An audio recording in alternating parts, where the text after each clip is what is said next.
So let's think back to the 2016 US presidential elections. Every major newspaper, both domestically in the US and here in Europe, were saying that there was no way that Donald Trump could ever be president. The picture I have here on the slide is from the Huffington Post, a bit of a slanted example for those of you in the know. But according to them, they had run 9.8 million simulations of the election and ended up with Trump having a 1.5% chance of winning. Well, we all know what happened. There was the election night, and then the next morning, the whole world woke up with the biggest hangover ever. What the fuck just happened? Think about it by yourself for a moment. Did you actually think that Trump was gonna win the election? Maybe you did, but I would say the vast majority of us did not see it coming. Why do you think that is? I believe a big part of the blame is on a phenomena we call groupthink. Groupthink occurs when a group of people attempt to maintain harmony and consensus amongst themselves. You see, we people are social creatures, right? And frankly, most of us despise conflict most of the time. Now, my day job is to run what we call the discovery team here in OP Lab in Oulu. I facilitate creative work for other people. Day after day, I try to push them to do their best, most original work possible.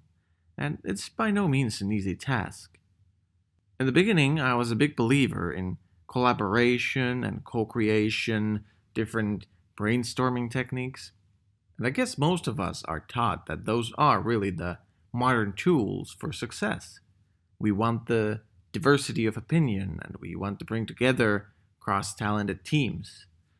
Yet, the more I've got experience in my career, the more I've started to believe that a lot of what we call group exercises can actually make the opinions less diverse.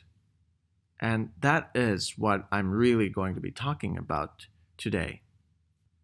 But for a moment, let's look back at the Trump example. Let's say you actually saw it coming that Trump was about to win the election.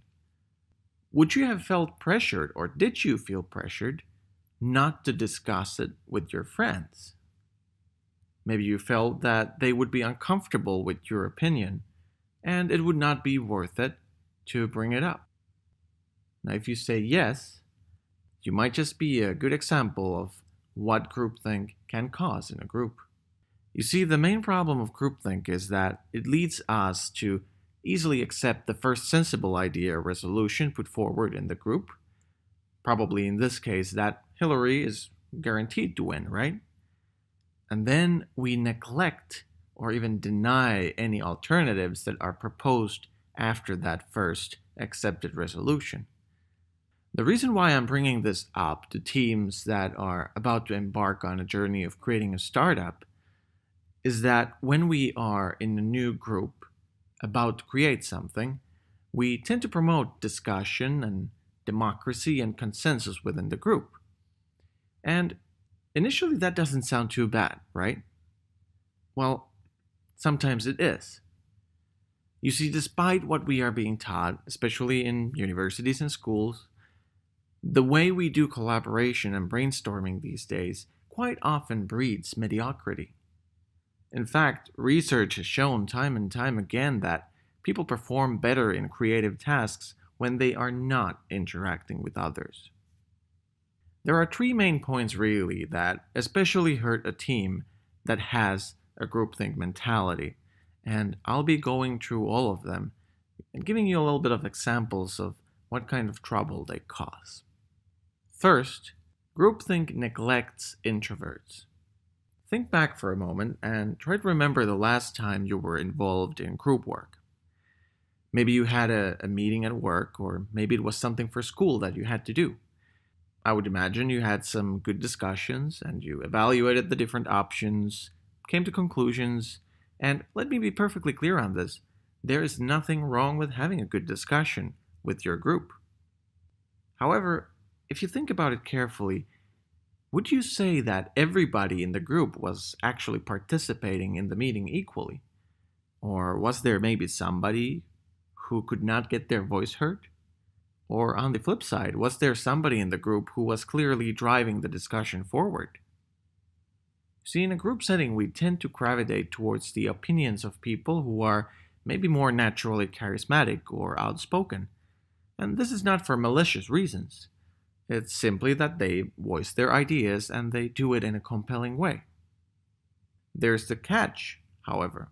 The more introverted, shy people, on general, outperform their more extroverted colleagues in creative tasks.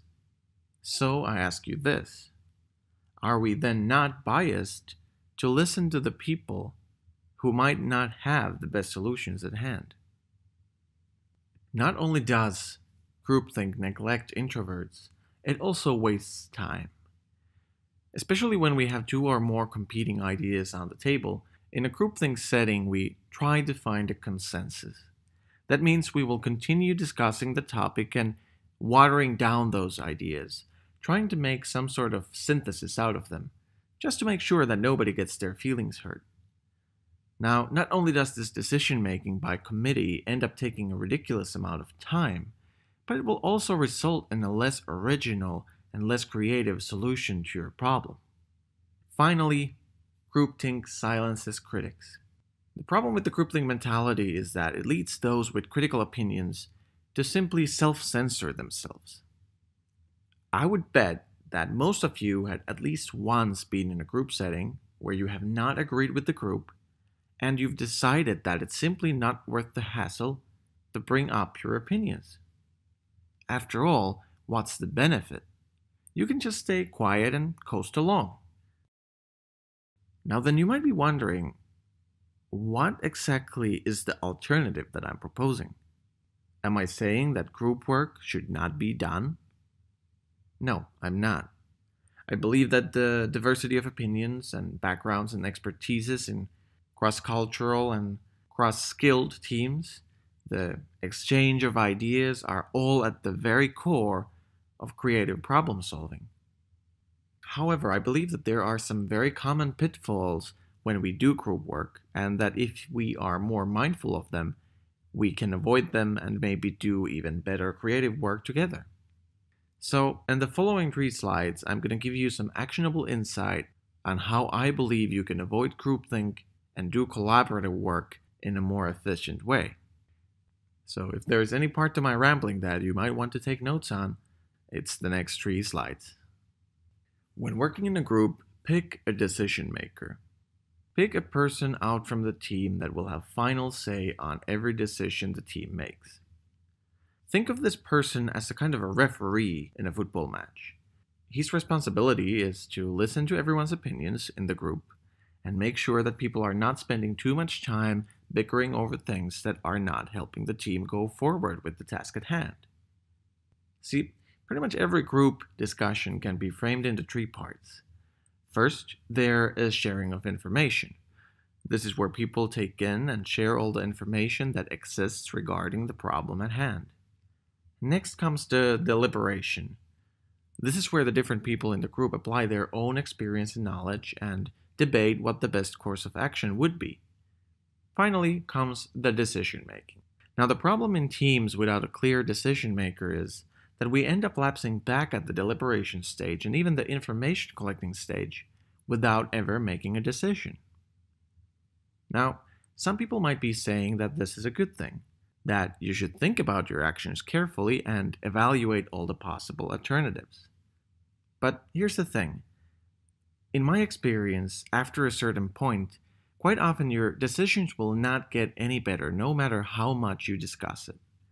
Instead, you'll end up simply bleeding out time, which quite often is your most valuable resource.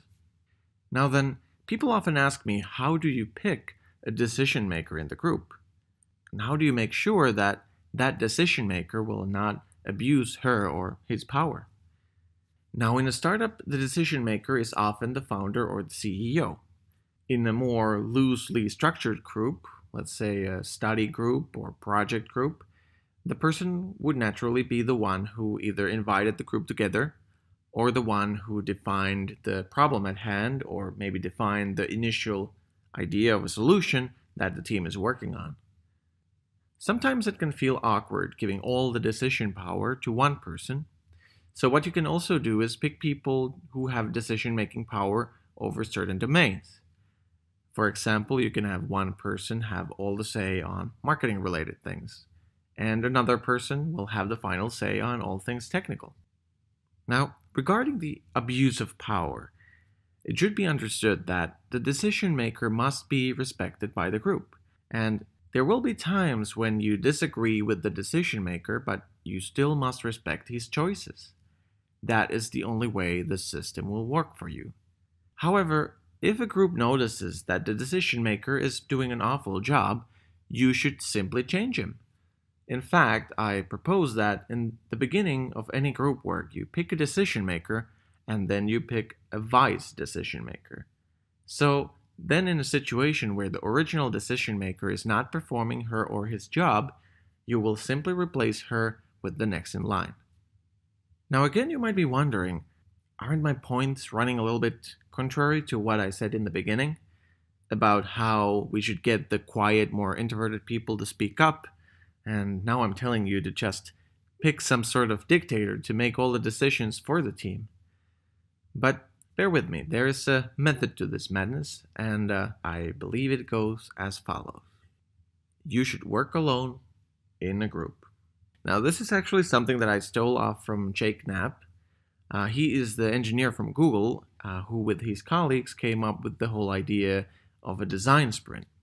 And in the book Sprint, Jake mentions a few times the value of working alone in a group. Now, what this means in practice is usually when you discuss potential solutions to a problem, you just sit down and have a normal discussion, maybe a heated one, with the people around you, right? However, as we remember, quite often groups will have a tendency for what we call groupthink. And that means we will end up neglecting the more shy, introverted voices in the discussion. So, how would we best get them involved? Jake proposes that instead of having a discussion up front, whenever you need to solve a problem in a creative manner, you take some time, maybe 15-30 minutes, and have each person from the team quietly, without talking to each other, sketch their own proposals on how to solve the problem.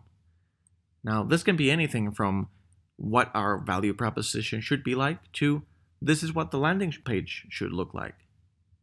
When people get to do quiet individual work, it especially benefits the introverts who would be in a discussion getting neglected. Additionally, it helps you to get the most creative power out of each member, because they are not mushing up their solutions together. For a moment, they get to work in a vacuum without being influenced by the ideas of others. Now, once you're finished, you can have your discussion, look at what everybody has done, but again, I encourage you not to go too much into a debate about who did well, or such things.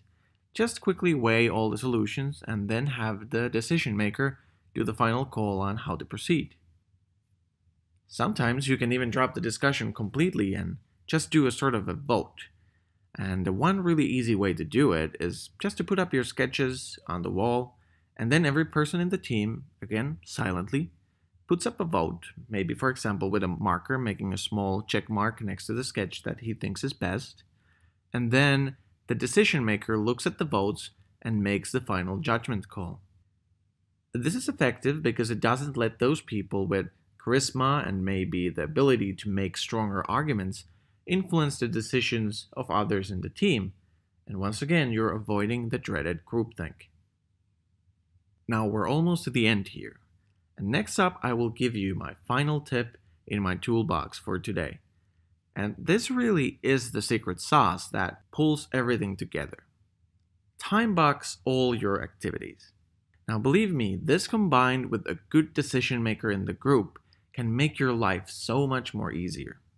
Let me explain what I mean. When you get your team together, go through the schedule at hand. Look at all the different deliverables that you have during the project, and then come up with your own actions and deadlines to go with that schedule.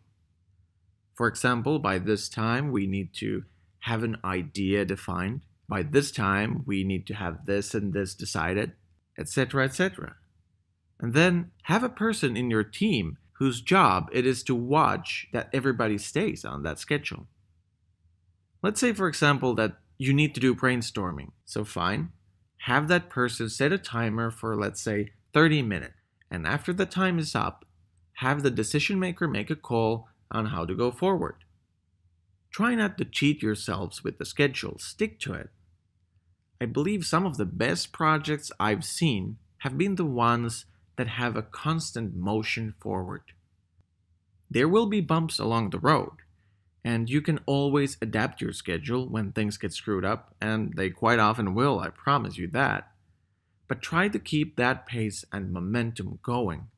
This way, the next time you need to do some group work or co-creation, you and your team will come up from that work feeling like you made the best of it. Thank you for listening, and if you feel that some of my points resonated with you, or maybe you would like to disagree about something, you can reach me through any of these different mediums, and I'd be more than happy to discuss any matters related to lean service creation, prototyping, validation, and pretty much anything related to creating new products for people. Thank you for listening, and leave a comment if you felt that this was beneficial for you.